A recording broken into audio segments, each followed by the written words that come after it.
Hi everyone. Welcome to NCERT Telugu channel. Actually thank you so much.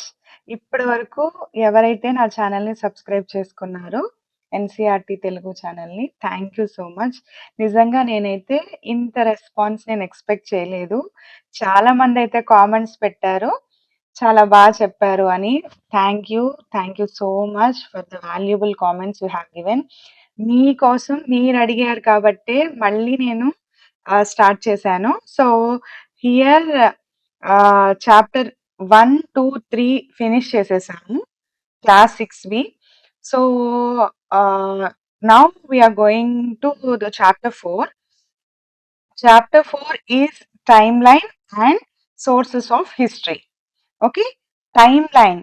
Timeline అంటే for suppose కొన్ని సంవత్సరాలు తీసుకుందాం. For suppose మీ లైఫే తీసుకుందాం.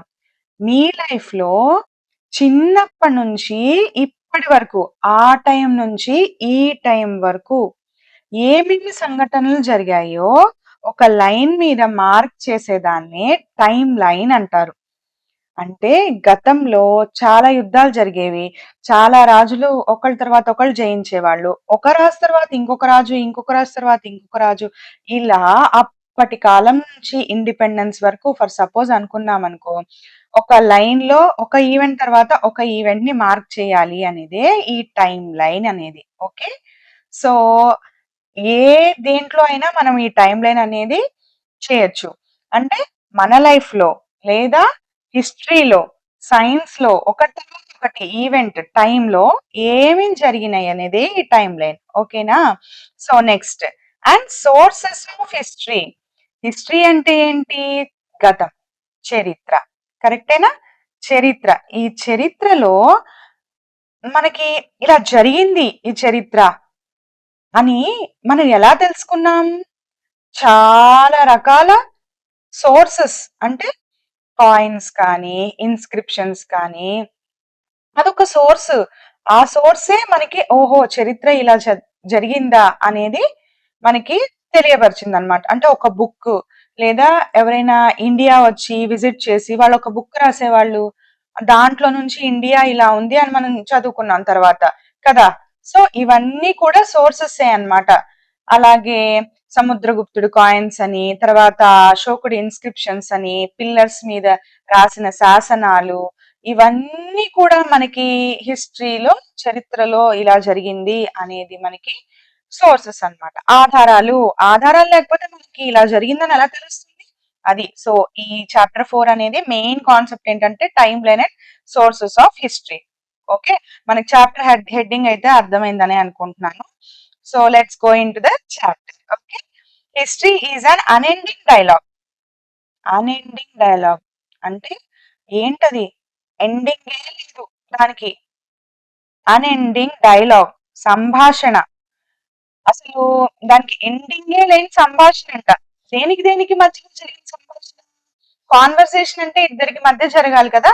అది ఎవరెవరికి మధ్య జరిగింది అనేది ఏంటంటే, ప్రస్తుతానికి ఇంకా గతానికి. ఆ ప్రస్తుతంలో కూడా ఈ యొక్క ఈ యొక్క ప్రెజెంట్ డే ఇప్పటి సమాజానికి, గత సమాజానికి అప్పుడు ఎలా ఉంది సొసైటీ? ఇప్పుడెలా ఉంది? దీనికి, దానికి అప్పుడలా ఉంది మా అప్పుడు. లేదా ఇప్పుడేమో మాకిప్పుడు ఇలా ఉంది తెలుసా? అని చెప్పుకోవడమే హిస్టరీ అన్నమాట. అర్థమైంది కదా! గతం గురించి చెప్పుకోవడమే history. Okay. We can fully understand the present only in the light of past. ఇప్పుడు మన అమ్మ వాళ్ళు కానీ, మన అమ్మమ్మ వాళ్ళు కానీ అలా జరిగింది మాకు. మా అప్పటి నుంచి ఇప్పుడు ఇలా అయ్యింది అని అంటే మనకి పాస్ట్ తెలియకపోతే ప్రెజెంట్ ఎట్లా? మనకేం తెలీదు కదా! సో, అందుకే మనం ఎప్పుడు ప్రెజెంట్‌ని బాగా ఎప్పుడు అర్థం చేసుకుంటాము?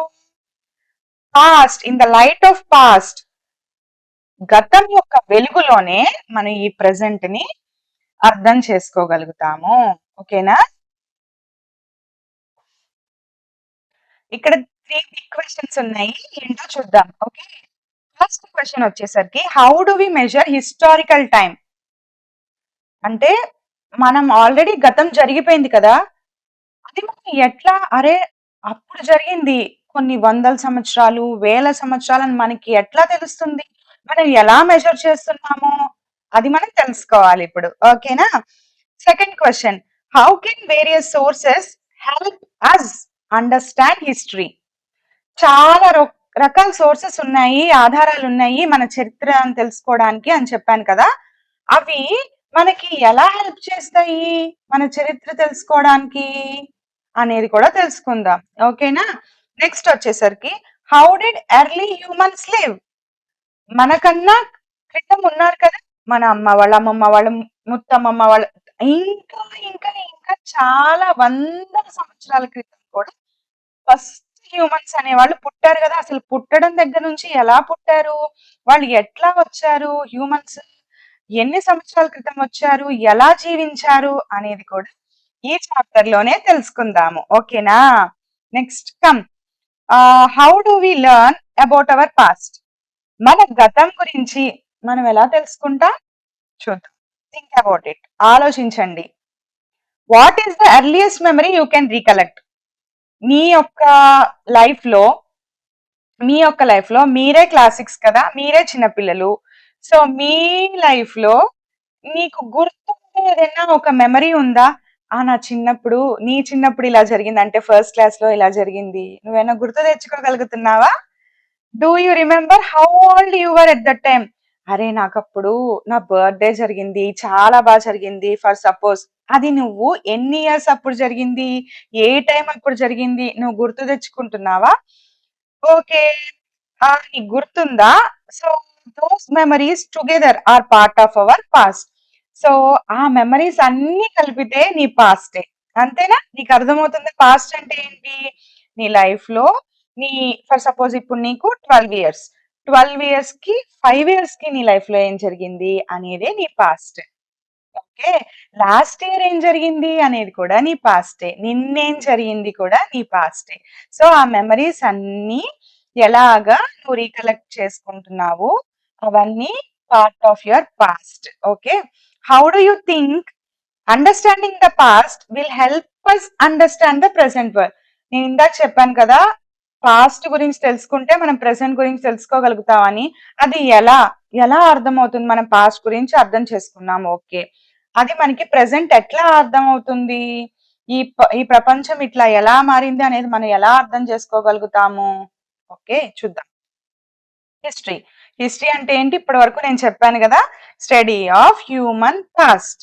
పాస్ట్ గురించి, గతం గురించి తెలుసుకోవడమే చరిత్ర. You will discover in science thought earth has a very long history. ఏంటంట? ఎర్త్‌కి, భూమికి మీరనుకున్నట్టు ఇప్పుడు పుట్టలేదు భూమి. లేదా నిన్న, మొన్న వందల సంవత్సరాలు, వేల సంవత్సరాలు, లక్షల సంవత్సరాలు, ఎన్ని సంవత్సరాల క్రితం పుట్టింది ఎర్త్ అని అడిగితే ఏం చెప్తారు? చూద్దాం. ఓకే. అది ఎర్త్ అంటే ఇప్పుడేదో అంటే మీరు పుట్టారు కదా! ఈ 5 సంవత్సరాల్లో పుట్టేసిందా? లేదా మీ అమ్మమ్మలు పుట్టినప్పుడు పుట్టిందా ఎర్త్? కాదు. ఎర్త్ అనేది ఎప్పుడో ఉంది. కానీ మనిషి అనేవాడు మాత్రమే, మనుషులు మాత్రమే ఈ మధ్య పుట్టారు ఎర్త్ మీద. Tiny part the most recent one. అంటే అర్త్ మీద పుట్టిన మోస్ట్ రీసెంట్ క్రియేచర్ ఏది అంటే హ్యూమన్సే. మనమే. మనమే చాలా లేట్‌గా అర్త్ మీద పుట్టామన్నమాట. మనకన్నా ముందు చాలా జీవరాశులు పుట్టాయి, అంతరించిపోయాయి కూడా. ఓకే. సో, ఈ బొమ్మ చూద్దాము. దీంట్లో చాలా అద్భుతమైన ఎక్స్‌ప్లనేషన్ ఇచ్చారు. ఓకే. సో, ఇక్కడ స్కై బ్లూ వచ్చేసరికి ఇక్కడ నుంచి ఇక్కడ వరకు ఉంది. అండ్ డార్క్ బ్లూ వచ్చేసరికి ఇక్కడ నుంచి ఇక్కడ వరకు ఉంది కదా! సో, ఇప్పుడు మనము ఇక్కడ మీకు చూపిస్తున్నాను చూడండి. అర్త్ అనేది ఎప్పుడు ఫార్మ్ అయిందంట? ఈ స్కై బ్లూ అనేదేంటి? Billion years ago. అదే dark blue million years ago. And green వచ్చేసరికి కొన్ని సంవత్సరాల క్రితం. ఓకేనా? నౌ ఈ బిలియన్ ఇయర్స్ లో మనము అర్త్ ఎప్పుడు ఫార్మ్ అయింది? బిలియన్ ఇయర్స్ క్రితమే ఫార్మ్ అయింది. బిలియన్. ఓకే. సో, ఎన్ని బిలియన్ ఇయర్స్ క్రితం? 4.54 బిలియన్ ఇయర్స్ క్రితం. అర్త్ అనేది ఎప్పుడు ఫార్మ్ అయింది? 4.54 గుర్తుపెట్టుకోండి. నెక్స్ట్ అర్త్ ఫార్మ్ అయింది. ఓకే. తర్వాత వెంటనే మనిషి పుట్టేసాడా? పుట్టలేదు. తర్వాత ఏమైంది? ఫస్ట్ సెల్స్ అనేవి పుట్టాయి. సెల్స్. నెక్స్ట్ తర్వాత ఏమైంది? ఆక్సిజన్. ఆక్సిజన్ అనేది పుట్టింది. ఎప్పుడు అంటే ఆక్సిజన్ ఎప్పుడుంది భూమి మీద? 2.33 బిలియన్ ఇయర్స్ క్రితం ఫార్మ్ అయిందట. ఓకే. ఫైనల్లీ ఎండింగ్‌కొచ్చేసరికి ఇక్కడ బాక్టీరియా అనేది ఫార్మ్ అయింది. ఓకే. బాక్టీరియా తర్వాత చాలా చాలా యానిమల్స్, ప్లాంట్ స్పీసీస్ అన్నీ ఫార్మ్ అయినాయి. ఓకే. సో, ఇక్కడ ఏమేం ఫార్మ్ అయినాయి ఒక్కసారి లైన్‌లో చూడండి. బిలియన్ ఇయర్స్ దాటేసాం. మిలియన్ ఇయర్స్‌కొచ్చేసాం. మిలియన్ ఇయర్స్‌లో మనం ఏంటి ఇక్కడ స్పాంజెస్ అండ్ ఫంగై ఫస్ట్. తర్వాత ఏంటి కోరల్స్. కోరల్స్ అనేవి మనకి ఓషన్స్ లో ఉంటాయి. ఓకే. అవి చాలా అద్భుతంగా డిఫరెంట్ డిఫరెంట్ కలర్స్ లో ఉంటాయి అన్నమాట. మనకి ఇండియాలో ఎక్కడ ఉంటాయి ఈ కోరల్స్ అంటే లక్షద్వీప్ ఐలాండ్స్ లో అయితే ఉంటాయి. ఆ కోరల్స్ ఆ అసలు ఉండడానికి వాటి యొక్క ఫామ్ అవ్వడానికి దానికి ఒక సర్టైన్ క్లైమాటిక్ కండిషన్ అనేది అయితే కావాలి. లేదంటే ఆ కోరల్స్ ఫామ్ అవ్వడం చాలా కష్టం. హాట్ గా ఉండాలి, హ్యూమిడ్ గా ఉండాలి. సో ఈ కోరల్స్ అనేవి ఫామ్ అయినాయంట. ఎప్పుడు 700 మిలియన్ ఇయర్స్. నెక్స్ట్ వచ్చేసరికి ఏం ఫామ్ అయినాయి? ఫిషెస్ ఫామ్ అయినాయి. అండ్ నెక్స్ట్ తర్వాత వచ్చేసరికి ఆంఫీబియన్స్. ఆంఫీబియన్స్ అంటే both which they live on the land as well as in the water. Water లో జీవించేవి ప్లస్ భూమి మీద జీవించేవి ఫామ్ అయినాయి. ఎప్పుడు ఫామ్ అయినాయి? సమ్ మిలియన్ ఇయర్స్ ఎగో. ఓకేనా? 500 కి 300 కి మధ్యలో. నెక్స్ట్ ఫర్ సపోజ్ 400 అనుకుందాం. ఓకేనా? నెక్స్ట్ వచ్చేసరికి షార్క్స్, నెక్స్ట్ వచ్చేసరికి రెప్టైల్స్, డైనోసార్. డైనోసార్ మూవీ మీరు చూసే ఉంటారు కదా! ఈ డైనోసార్స్ ఎప్పుడు ఫామ్ అయ్యాయని చెప్పుంటాడు ఆ మూవీలో? ఒక్కసారి గుర్తు తెచ్చుకోండి. ఏదైనా డైనోసార్ మూవీ చూసుంటే. ఈ మధ్య కాలంలో కూడా ఒక డైనోసార్ మూవీ అయితే వచ్చింది. చాలా బావుంది. ఓకే. సో ఈ డైనోసార్స్ ఎప్పుడు ఫామ్ అయినాయంట? 300 మిలియన్ ఇయర్స్ ఎగో ఫామ్ అయినాయంట. ఓకేనా? నెక్స్ట్ వచ్చేసరికి బర్డ్స్ ఫామ్ అయినాయి. చూసారా? అంటే డైనోసార్స్ తర్వాత బర్డ్స్ ఫామ్ అయినాయి. అంటే బర్డ్స్ ఎప్పుడో ముందు ఫామ్ అవ్వలేదు. మనం ఇవన్నీ తెలుసుకోవాలి. చూడండి మీ క్లాస్ 6కే ఇంత బ్రహ్మాండమైన సబ్జెక్ట్ ఇచ్చారు ఎన్‌సీఈఆర్‌టీ వాళ్ళు. So, this is not a small concept. మీరెవరినైనా వెళ్లి అడిగి ఏమని అడుగుతారు? "అరే! నీకు తెలుసా? నీకు బర్డ్స్ ముందు ఫామ్ అయినాయా? డైనోసార్స్ ముందు ఫామ్ అయ్యాయా?" అని అడగండి ఇంటికెళ్ళి. ఓకేనా? మీ మదర్‌ని కానీ, మీ అమ్మమ్మని కానీ లేదా ఇంకా తెలివిగల వాళ్ళుంటారు కదా! వాళ్ళని క్వెషన్ ఎయండి. మీకు బర్డ్స్ ముందు ఫామ్ అయినాయా? లేదా డైనోసార్స్ ముందు ఫామ్ అయినాయా? మీకు తెలుసా? అని అడగండి. Let's see and find their intelligence. Okay. Birds తర్వాత మామల్స్. మామల్స్ అంటే యంగ్ వన్స్ కి బర్త్ ఇచ్చేది. అంటే ఎగ్ ఫామ్ లో కాకుండా direct young ones like cow అనుకోండి. ఇవన్నీ మామల్స్ కదా! సో మామల్స్ పుట్టాయి అన్నమాట. నెక్స్ట్ వచ్చేసరికి ఫ్లవర్స్ అండ్ బీస్. ఓకే. తేనీగలు, తర్వాత పువ్వులు. పువ్వులు ఉంటేనే కదా మరి బీస్ ఎక్కడుంటాయి? ఆ తుమ్మెదలన్నీ ఆ ఫ్లవర్స్ మీదనే హనీ కలెక్ట్ చేసుకొని అండ్ ఆల్సో ఇవి వాటిని, అవి వీటిని. వీటికి హనీ ఫ్లవర్స్ నుంచి అండ్ ఫ్లవర్స్ కేమో పాలినేషన్ అన్నమాట. బీసే కదా పాలినేషన్ చేసేవి. పాలినేషన్ అయితేనే కదా మనకి ఫ్లవర్స్ అనేవి వస్తాయి. సో చూసారా ఇక్కడ 2 ఇంటర్ కనెక్టెడ్ గా ఇచ్చాడు. Flowers and bees. Remember. Okay. So million years అయిపోయింది. నెక్స్ట్ గ్రీన్ కొచ్చేసాం. గ్రీన్ కంటే ఏంటి? కొన్ని సంవత్సరాల క్రితమే. అంటే మనకి హ్యూమన్ ఎక్కడున్నాడు ఇక్కడ? ఇప్పటి వరకు హ్యూమన్ ఉన్నాడా? లేడు. బిలియన్ ఇయర్స్ అప్పుడు లేడు. మిలియన్ ఇయర్స్ అప్పుడు లేడు. కొన్ని వేల సంవత్సరాల క్రితం కూడా లేడు. ఇక్కడ ప్రైమేట్స్ అని ఉంది చూడండి. అంటే ఇది ఏంటి? ఒక 1,00,00,000 సంవత్సరాల క్రితం. See here. 1,00,00,000 years ago primates అనేవాళ్ళు ఫార్మ్ అయ్యారు. ఓకే. నెక్స్ట్ అంటే ఫస్ట్ హ్యూమన్ స్పీషీస్ అని మనం చెప్పుకోవచ్చు. ఓకేనా? సో నెక్స్ట్ తర్వాత ఏం చేశారు? కొన్ని ఒక 10 లక్షల సంవత్సరాల క్రితం 10 లాక్ ఇయర్స్ ఎగో ఏమైంది? 10 లాక్ ఇయర్స్ ఎగో ఏమైంది? ఫైర్. ఫైర్ అనేది మనిషి కనుక్కున్నాడు. ఓకేనా? తర్వాత 3 లాక్ 3 లాక్స్ ఇయర్స్ క్రితం. ఓకే. 3 లాక్ ఇయర్స్ క్రితం ఏం జరిగింది? 3 లాక్ ఇయర్స్ ఎగో ఏం జరిగింది? Homo sapiens. హోమో సాపియన్స్ అంటే ఎవరు అని ఆలోచిస్తున్నారా? మనమే. సో, హ్యూమన్స్ ఎప్పుడొచ్చారు ఈ భూమి మీదకి అంటే 3 లాక్ ఇయర్స్ ఎగో. ఓకేనా? నెక్స్ట్ వచ్చేసరికి రైటింగ్. మనిషి రాయడం. రాయడం ఎప్పుడు నేర్చుకున్నాడు? 6500 సంవత్సరాల క్రితమే నేర్చుకున్నాడు మనిషి. అంటే పుట్టిన తర్వాత ఎన్నేళ్ళకి మనిషి నేర్చుకున్నాడు చూడండి ఇక్కడ. 3,00,000 సంవత్సరాల క్రితం పుడితే 6,500 సంవత్సరాల క్రితమే మనం రైటింగ్ అనేది వచ్చింది. అంటే అప్పటి నుంచి అప్పటి వరకు మనిషికి రాయడం రాదు, చదవడం రాదు, ఏమీ రాదన్నమాట. అలా బ్రతికాడు మనిషి. ఎలా బ్రతికాడు? ఈ చాప్టర్ లోనే చూద్దాం. ఓకేనా? Next time line of a few important stages in the evolution of earth. So ఇది ఏంటి ఇప్పటి వరకు మనం చూసింది అంటే time line of earth important stages. Next many people study the history of the earth. చాలా మంది చదువుతారు ఎర్త్ యొక్క చరిత్ర ఏంటి, ఎప్పుడు ఫామ్ అయినాయి, ఏమేమి వచ్చాయి, డైనోసార్స్ వచ్చాయా, అవి వచ్చాయా, ఇవి వచ్చాయా, ఏ ఏజ్ వచ్చింది, ఐస్ ఏజ్ అంటారు, అదంటారు, ఇదంటారు కదా. చాలా మంది అయితే చదివేశారు ఎర్త్ యొక్క హిస్టరీ గురించి. Some of them are trained. కొంతమంది ట్రైనింగ్ అయ్యారు దాంట్లో. దేని గురించి అంటే ఆ ఎర్త్ సర్ఫేస్ మీద సీక్రెట్స్ ఫైండ్ అవుట్ చేయడానికి. ఫైండ్ అవుట్ చేశాక మనకి ఎర్త్ యొక్క చరిత్ర గురించి మనకి చెప్పడానికి కొంతమంది వ్యక్తులైతే ట్రైన్ అయ్యారు. వాళ్ళని ఏమంటారు అండ్ వాళ్ళు ఏం చేస్తారు ఇప్పుడు చూద్దాం. ఓకేనా? జియాలజిస్ట్. జియాలజిస్ట్ అంటే ఎవరు? సో మనం ఇక్కడ చూద్దాం. ఎవరెవరో ముందర చూసేద్దాం. ఓకేనా? జియాలజిస్ట్ ఒకళ్ళు, పేలియంటాలజిస్ట్ ఒకళ్ళు, ఆంథ్రోపాలజిస్ట్ ఒకళ్ళు, ఆర్కియాలజిస్ట్ ఒకళ్ళు. సో ఇట్లా 4 డిఫరెంట్ కేటగిరీస్ అనేవైతే మనకి ఇచ్చారు. సో ఈయనేం చేస్తున్నాడు?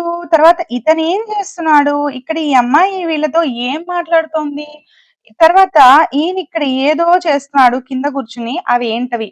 కింద చూద్దాం. ఓకేనా? సో ఫస్ట్ అతను జియాలజిస్ట్. ఈ జియాలజిస్ట్ అనే వాళ్ళు ఏం చేస్తారు అంటే జియో అంటే అర్త్. ఓకేనా? గుర్తుపెట్టుకోండి. జియో అంటే ఏంటి?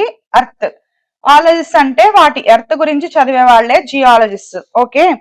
సో ఇతను ఏం చేస్తున్నాడు ఇక్కడ అంటే study the physical features. Okay. Earth మీద ఫిజికల్ ఫీచర్స్ ఏంటి? మౌంటైన్స్ అని, రివర్స్ అని, వ్యాలీస్ అని, హిల్స్ అని, ఇవన్నీ ఫిజికల్ ఫీచర్స్ ఆఫ్ అర్త్ అన్నమాట. ఓకే. ఈ ఫిజికల్ ఫీచర్స్ ఆఫ్ అర్త్ గురించి చదువుతాడు. చదివే వాళ్ళనే ఈ జియాలజిస్ట్ అంటారు. ఏంటా ఫిజికల్ ఫీచర్స్? ఇప్పుడు చెప్పా కదా, మన కంటికి కనిపించే ఫీచర్స్. అర్త్ మీద ఏమేమి ఉంటాయి? కంటికి, మీ కంటికి ఏం కనిపిస్తాయి అర్త్ మీద? సాయిల్ కనిపిస్తుందా? స్టోన్స్ కనిపిస్తాయా? హిల్స్, మౌంటైన్స్, రివర్స్, నదులు, సముద్రాలు, మహాసముద్రాలు. అది ఓకేనా? ఈ వీటన్నిటి గురించి చదివే వాళ్ళని ఏమంటారంటే జియాలజిస్ట్ అంటారు. ఓకేనా? నెక్స్ట్ వచ్చేసరికి పేలియంటాలజిస్ట్. పేలియంటాలజిస్ట్. ఓకే. వీళ్ళు ఏం చేస్తారు? వీళ్ళు ఏం చేస్తారంటే రిమైన్స్ ఆఫ్ ద ప్లాంట్స్. అంటే మనము పుట్టక ముందరే ఇవన్నీ పుట్టేసినాయి కదా, ఇవన్నీ పుట్టి కూడా చనిపోయినాయి కదా, ఈ చనిపోయాక వాటి రిమైన్స్, అవశేషాలు అంటారు. యానిమల్ చచ్చిపోయాక అవశేషాలు ఎలా ఉంటాయి? హ్యూమన్ చచ్చిపోయాక వాళ్ళ స్కెల్టన్స్ ఉంటాయి. అలాగే వీళ్ళు ఏం చేస్తారంటే ఆ రిమైన్స్ ని ఫైండ్ అవుట్ చేస్తారు. చనిపోయాక బోన్స్ కానీ వాటి కానీ అవన్నీ కానీ ఉంటాయి కదా భూమిలో, వాటినే అలా ఉండిపోయి ఫాజిల్స్ గా ఫామ్ అవుతాయి. వీటి నుంచే మనకి పెట్రోల్ కూడా వస్తుంది. ఓకే. సో పెట్రోల్ ఎక్కడి నుంచి వస్తుందంటే ఈ ప్లాంట్, యానిమల్, హ్యూమన్స్ చనిపోయినప్పుడు ఆ చనిపోయి డీకంపోజ్ అయితే అవి భూమిలో మరిగిపోయి నాకు తెలిసినంత వరకు మీకు చెప్తున్నాను. ఓకేనా? సో ఇవే ఫాజిల్స్ అంటారు. ఫైన్. సో ఇక్కడ వరకు తెలుసుకోండి చాలు, ఇంతకు మించి అవసరం లేదు మీ లెవెల్ కి. ఆంథ్రోపాలజిస్ట్. ఆంథ్రోపాలజీ అంటే ఏంటి అంటే హ్యూమన్ సొసైటీస్, కల్చర్స్. అంటే ఇప్పుడు ఒక సొసైటీ ఉంది. ఒక ప్లేస్ లో ఒక సొసైటీ ఉంది. ఓకేనా? లేదు అంటే ఈ ప్రెజెంట్ సొసైటీ, ఇప్పుడున్న సొసైటీ, తర్వాత మీ మదర్ వాళ్ళ అప్పుడున్నప్పుడు ఒక సొసైటీ ఉండేది కదా. అప్పుడు ఉన్నప్పుడు కూడా ఉన్నారుగా ప్రజలు, వీళ్ళందరూ ఉన్నారు కదా. అప్పుడు సొసైటీ ఎలా ఉంది, ఇప్పుడు ఎలా ఉంది, ఇప్పుడు ఎలా ఉంది, ఏఐ ఉంది, ల్యాప్టాప్ ఉంది, మనిషి హ్యాపీగా ఫోన్ చేసుకుంటున్నాడు, వీడియో కాల్స్ చేస్తున్నాడు సొసైటీలో.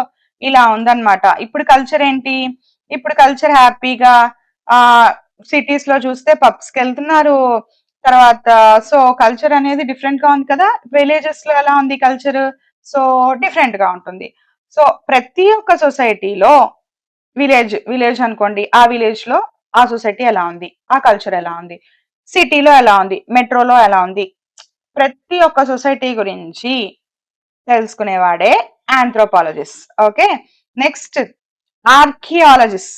ఆర్కియాలజిస్ట్ అంటే ఏంటి? సో ఇక్కడ చూసారా, మీరు చూసుంటే ఇక్కడ ఆంథ్రోపాలజిస్ట్ ఈ అమ్మాయి వీళ్ళ యొక్క కల్చర్ గురించి తెలుసుకుంటోంది. వీళ్ళు ఫర్ సపోజ్ ట్రైబల్ పీపుల్ అనుకోండి, ఇక్కడ వీళ్ళ డ్రెస్సింగ్ కానీ ఇది కానీ హట్ కానీ చూస్తుంటే ఏమనిపిస్తోందంటే ఒక ట్రైబల్ పీపుల్ దగ్గరికి వెళ్ళి ఆ ట్రైబల్ లైఫ్ ఎలా ఉంది, వాళ్ళ సొసైటీ ఏంటి, వాళ్ళల్లో ఏవేవి ఆచార వ్యవహారాలు ఉంటాయి, ఎవ్రీడే వాళ్ళు పాటించేది ఏంటి అని తెలుసుకుంటోంది ఈ అమ్మాయి. ఈ అమ్మాయే ఆంథ్రోపాలజిస్ట్. ఓకేనా?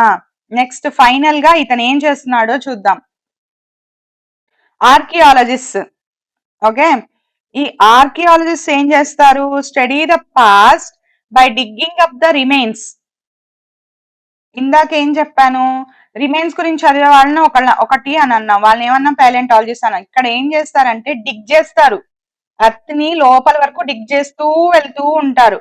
డిగ్ చేస్తూ వెళ్తూ ఉంటే అప్పుడు ఏం జరుగుతుందంటే మన ముందు కాలం వాళ్ళు, ఆ ముందు కాలం వాళ్ళు ఉన్న లీవ్ చేసిన ఐటమ్స్, వస్తువులు, టాయ్స్ కానీ, వాళ్ళు వేసుకున్న హారాలు, గొలుసులు, లేదా వాళ్ళు వాడుకున్న వస్తువులు, వంటింట్లో సామాను, ఇట్లా ఏదో ఒకటి బయటపడుతుంది.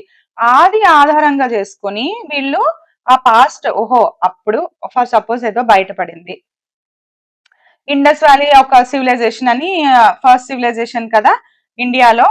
అప్పుడు మనకి ఒక ప్లేస్ లో హార్స్ అనేవి అవశేషాలు బయటపడ్డాయి. అది ఆధారంగా చేసుకుని అప్పుడు వాళ్ళు ఏం చెప్పొచ్చు, ఆ టైంలో హార్స్ అనేవి ఉన్నాయి అని చెప్పొచ్చు కదా. సో వీళ్ళు అలా రివర్స్ స్ట్రాటజీ అప్లై చేసి తవ్వి బయటికి తీసి వాటిని మనకి చెప్తారనమాట, ఏం జరిగింది, అలా ఉండేది అప్పుడు సమాజం అని. How is time measured in history. ఇక్కడ చూడండి ఫాజిల్స్ అనేవి చెప్పారు. ఇక్కడ impressions of footprints are parts of, ఇందాక చెప్పాను కదా, ప్లాంట్స్ కానీ యానిమల్స్ కానీ found preserved within the layers of the soil. అలా చాలా లేయర్స్ కింద, ఓకే, ఆ లోపల అలా ప్రిజర్వ్ అయిపోయి ఉంటాయి, ఉండిపోతాయి అన్నమాట ఈ ప్లాంట్స్ కానీ యానిమల్స్ కానీ. అలా ఉండిపోయి ఫాజిల్స్ అంటాం వీటిని. ఓకే, నెక్స్ట్ వీటి నుంచే వచ్చింది ఫాజిల్ ఫ్యూయల్. ఇందాక నేను చెప్పాను కదా, అదే పెట్రోల్, న్యాచురల్ గ్యాస్, ఇవన్నీ అన్నమాట. ఓకేనా? Okay, how is time measured in history. హిస్టరీలో టైం ఎలా మెజర్ చేస్తారు, ఇది చాలా ఇంపార్టెంట్ ఈ చాప్టర్ లో. దృష్టి పెట్టి వినండి. Okay, don't miss any word. Each society and culture, ప్రతి ఒక్క సమాజము అండ్ కల్చర్, ఓకే, ఆ కల్చర్ లో వాళ్ళకేంటి own ways of measuring time ఉంటుంది. ఫర్ సపోజ్ హిందూస్ ఉన్నారు, వాళ్ళు ఒక క్యాలెండర్ వాళ్ళు ఒక క్యాలెండర్ ఫాలో అవుతారు. అట్లాగే ముస్లిమ్స్, అలాగే పార్సీస్, ఎవరి క్యాలెండర్ వాళ్ళకి ఉంది. వాళ్ళు ఎలా మెజర్ చేస్తున్నారు అంటే, మనకి ఇప్పుడు ఆ మనకి ఉగాదికి ప్రతి సంవత్సరం ఒక్కొక్క పేరు ఉంటుంది కదా, అలాగే మనకి ముస్లిమ్స్ కూడా, అలాగే క్రిస్టియన్స్ కూడా, అలాగే పార్సీస్ కూడా ఎవరి క్యాలెండర్ వాళ్ళకి ఉంటుంది, ఫాలో అవుతున్నారు. ఓకే, ఇప్పుడు మనం ప్రెసెంట్ ఫాలో అయ్యేది ఏంటి? Major events such as birth of important person are start of A rulers rain. For suppose ఒక గొప్ప వ్యక్తి పుట్టాడు, అప్పటి నుంచి ఒక కొత్త తరం, అరే ఇతను పుట్టాడు, ఇతను పుట్టినప్పటి నుంచి ఒక కొత్త తరం, ఒక కొత్త శకం ప్రారంభం అవుతుంది అని చెప్తారనమాట. ఇది వరకు రాజులు అంత గొప్ప రాజులు కనుక పుడితే అప్పటి నుంచి అరే విక్రమ్ ఎరా అని చెప్పేసేసి అలా మనకి హిస్టరీలో ఒక గొప్ప వ్యక్తి నుంచి వచ్చిన ఎరాస్ అయితే కొన్ని ఉన్నాయన్నమాట. Start of A rulers reign, కొత్త శకం. అంటే ఇప్పటి వరకు ఫర్ సపోజ్ ఒక రాజు పరిపాలించాడు, ఆ రాజు అయిపోయింది, ఇంకొక రాజు ఫైట్ చేసి గెలిచాడు అనుకోండి ఈ రాజు మీద, వేరే రాజు వేరే ప్రాంతం నుంచి వచ్చి ఫైట్ చేసి గెలిచాడు ఇక్కడ, అప్పుడు ఆ రాజు యొక్క శకం ప్రారంభం అవుతుంది. ఇప్పటికి ఇది ఆపేసేయండి, ఇంక నుంచి నా శకం అని చెప్పేసి ఆ రాజు డిక్లేర్ చేస్తాడు. అలా కొత్త శకం అనేది, శకం అంటే ఎరా అంటే టైమే, కొత్త టైం, కొత్త చేంజ్, కొత్త ఇది అన్నమాట. అప్పటి నుంచి న్యూగా స్టార్ట్ చేయడం. న్యూ ఇయర్ మనం ఎలా న్యూగా స్టార్ట్ చేస్తాం ఎవ్రీ ఇయర్, అట్లాగే కొత్త సంవత్సరం ఇప్పటి నుంచి ప్రారంభమైంది అని అంటారు. అదే ఎరా అన్నమాట. అట్ ప్రెసెంట్ ఇప్పుడు మనం యూజ్ చేసేది ఏంటి అని అడగండి ఎవరినైనా. ఏంటి అంటే గ్రిగోరియన్ గ్రిగోరియన్ క్యాలెండర్. ఈ గ్రిగోరియన్ క్యాలెండర్ అనేది ప్రపంచం మొత్తం కామన్ గా యూజ్ చేసేస్తున్నాం ప్రెసెంట్. ఎవరైనా ఏ మన ప్రదేశంలో మన భూమి మీద ప్రపంచంలో ఎక్కడికి వెళ్ళినా మన ఈ గ్రిగోరియన్ క్యాలెండరే యూజ్ చేస్తున్నాం. ఇది మెయిన్ గా యూజ్ చేస్తున్నాము. సైడ్ బై సైడ్ ఏమేమి ఉన్నాయంటే ఎవరి రిలీజన్ కి వాళ్ళవి సపరేట్ గా కూడా ఉన్నాయి అన్నమాట, ఫాలో అయిపోతూ ఉంటారు. ఓకే, వాళ్ళు ఎందుకు ఫాలో అవుతారంటే వాళ్ళ ఫెస్టివల్ డేట్స్, వాళ్ళ ఆస్పీషియస్ ఈవెంట్స్ వాళ్ళ ఉంటాయి. ఫర్ సపోజ్ దీపావళి వచ్చిందనుకో ఒక మాసంలో సెలబ్రేట్ చేసుకుంటారు. సో అలా దసరా ఒక మాసంలో, అట్లా మనం హిందూ క్యాలెండర్ ప్రకారం జ్యేష్టం, ఆషాఢం, శ్రావణం, భాద్రపదం ఇట్లా అనేవి ఉంటాయి కదా. సో ఈ హిందూ క్యాలెండర్ లో ఇవి ఉంటాయి. వీటిని బట్టి మనకి ఇప్పుడు అలాగే మెయిన్ నేమ్స్ అనేవి డిఫరెంట్ గా ఉంటాయి. ఓకేనా, అలాగనమాట. And other auspicious event, important occasions ని సెలబ్రేట్ చేసుకోవడానికి ఎవరి వాళ్ళ క్యాలెండర్ వాళ్ళవి ఫాలో అవుతూ ఉంటారు. గ్రిగోరియన్ క్యాలెండర్ అంటే ఏంటి? The calendar now used the world over. ఇప్పుడు మనం యూజ్ చేసేది ఏ క్యాలెండర్ అంటే, ప్రపంచం మొత్తం యూజ్ చేసేది ఏంటి అంటే గ్రిగోరియన్ క్యాలెండర్. దాంట్లో 12 మంత్స్ ఉంటాయి. ఏంటా 12 మంత్స్ చెప్పండి? January, February, okay, March, April up to December, 12 months.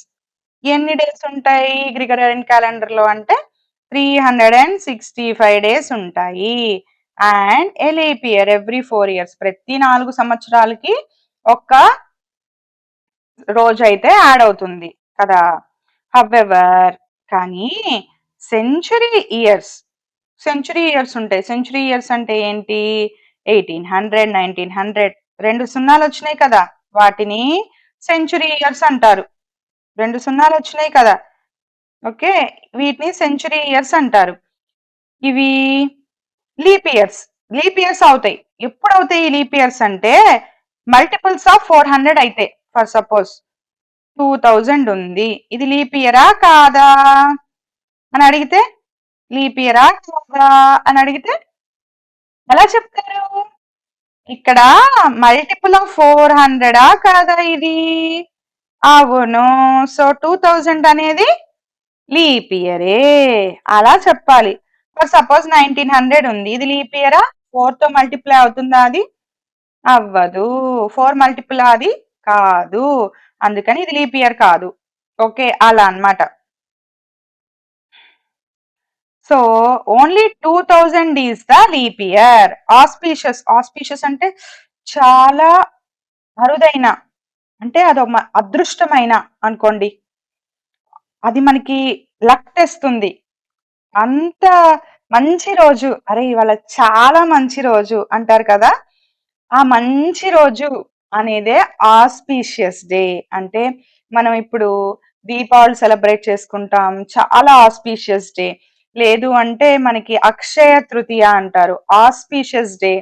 అలా సో, కొన్ని డేస్ ఎవరి క్యాలెండర్ ప్రకారం వాళ్ళకి అరే ముస్లిమ్స్‌కి ఆహ్, ర ఆహ్, ఈద్ ఉంటుంది. తర్వాత మొహర్రం ఉంటుంది. వాళ్ళకి అవి ఆస్పీషియస్ డేస్ అన్నమాట. క్రిస్టియన్స్‌కి మనకి ఆస్పీషియస్ అనేది ఎప్పుడు అనుకుంటారు అంటే, చాలా పవిత్రమైన, మంచి లక్కిచ్చే మంచి రోజు అని శుభశకునం అంటారు కదా! అదన్నమాట ఆస్పీషియస్ అంటే. Okay. Okay. Next. Coming here. West. In the West, the convention year for Jesus Christ's birth has generally been taken to the starting point for this calendar. So, ఈ క్యాలెండర్ అయితే స్టార్ట్ అయిపోయింది. ఎప్పుడు start అయింది అని అంటే, మనకి Jesus Christ అనే ఆయన పుట్టారు కదా! అప్పటి నుంచి ఈ క్యాలెండర్ అనేది స్టార్ట్ అయింది. Gregorian calendar. Years or counted forward. ముందుకి అప్పటినుంచి కూడా 1, 2, 3 అనేది స్టార్ట్ అయింది years. One after the other. And used to be marked with AD. Jesus పుట్టిన తర్వాత నుంచి ఎలా మార్క్ చేస్తారు ఇయర్స్ అంటే ఏడి అని పెట్టాలి. ఓకేనా? సో, ఆఫ్టర్ జీసస్ బర్త్ అని అర్థం ఈ ఏడి అంటే. కానీ this is now called the common era or CE across the world. So దీన్నే ఈ ఏడీనే సిఈ అని కూడా అంటారు. అంటే ఏంటి? ఏడి అన్నా సిఈ అన్నా ఒకటే. ఏడి అన్నా